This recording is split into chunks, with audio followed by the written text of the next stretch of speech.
The madman and his friend come upon a blind man at the temple, who his friend calls the wisest man in all our land. Hi, this is Nidish Vasu, and I read writings and poetry from the great saints and sages from across time to help us introspect where we are at in our lives at the moment, and to help us evolve and become better students, better children, better parents, better friends, better lovers, and better humans. Welcome to a Stereo Tales presentation. You're listening to Sages and the Madman with Nidish Vasu. Thank you for listening into my podcast. This week, we continue reading from Khalil Gibran's work. And in each episode, we'll also try to gather insights into the experiences and struggles of Gibran's life that shaped his personality and inspired his work. This week, we take a look at Gibran's siblings and try to understand their role in shaping the Khalil Gibran we know. Gibran had 3 siblings, one older half-brother, Boutros or Peter, and 2 younger sisters, Mariana and Sultana. His mother, Camilla, sold lace and linen, saved up, and started a shop with Peter. This helped Gibran get a formal education. His sisters helped at the shop. Later, while Gibran was in Beirut to continue his education, his sister Sultana died of tuberculosis. Gibran had to return to Boston. Soon after, Boutros also suffered from tuberculosis. Boutros left the shop and moved to Cuba for the climate. It was supposed to help with the tuberculosis. The following year, Boutros succumbed to his illness too. Camilla was diagnosed with cancer and died a few months later. Gibran ran the shop long enough to settle all the debts the shop ran up. After that, for a long time, it was Mariana who supported Gibran and herself, working at a dressmaker's shop as he pursued his art and writing. Today, we'll take a look at a fable from Khalil Gibran's The Madman, called The Astronomer. In the shadow of the temple, my friend, I saw a blind man sitting alone. And my friend said, "Behold the wisest man of our land." Then I left my friend and approached the blind man and greeted him, and we conversed. After a while, I said, "Forgive my question, but since when hast thou been blind?" "From my birth," he answered. Said I, "And what path of wisdom followest thou?" Said he, "I am an astronomer." Then he placed his hand upon his breast, saying, "I watch all these suns and moons and stars." What do you think of this fable? The madman and his friend come upon a blind man at the temple, who his friend calls the wisest man in all our land. The madman gets to know the blind man better and inquires about his path to wisdom.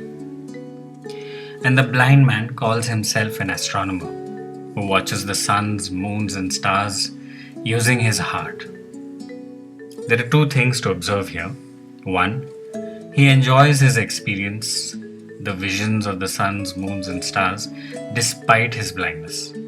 In fact, he enjoys this experience because he is not distracted with the sense pleasures of sight. And 2, he has used his heart, or let's say, cultivated intuition to pursue the divine, and has attained that state of self or God realization. A great part of achieving the state involved gaining command over his sense organs.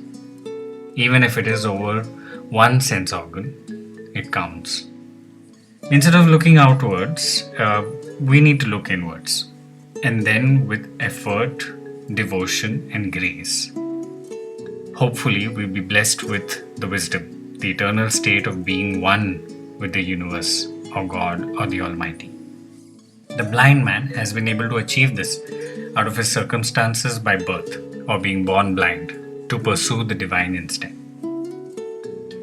Many great saints and masters have talked about the experience of nirvana, samadhi, baka in Sufi, najat in Islam, salvation or mukti in Hinduism, or God realization. It's a state of eternal bliss or ecstasy. a state where the devotee experiences uninterrupted God contact or is one with God. According to many cultures and faiths, the experience of union with God is believed to end the cycle of birth and death, and the suffering that one has to endure from having been born human. In this state of nirvana or salvation, one can enjoy many spiritual gifts and powers. They are immersed in the mysteries of the universe and are one with that knowledge and experience. We can also achieve this state, cultivate our intuitive faculties, and gain control over our senses and direct our attention within through deep introspection or meditation. All true paths indicate this. We can choose a path according to our own inclination, stick to it, and head towards freedom. True freedom. Is this your definition of freedom? Freedom from the cycles of birth and death, suffering and delusion? Or is it something else that your heart yearns? I'd love to hear what calls out to you the most about the astronomer. Your interpretation of his blindness, or his heart, or about his intimate experience of the universe. Thank you for listening to this week's episode. Please try to take some time out in the quiet just before you go to sleep to introspect, to look within, to be grateful, to make a note of everything you've learned today, and send out a quiet prayer of healing for the world. See you next week, and be kind to yourself. If you've enjoyed listening to this podcast, please hit subscribe and make sure you share the link with others who'd enjoy the experience. We'd love to hear from you.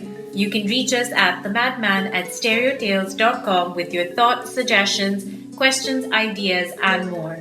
Please also write in if you'd like to partner with us or if you'd like to feature us on your blog or newsletter. Don't forget to rate our podcast. Thank you for listening and for all your support. You've been listening to a Stereo Tales presentation.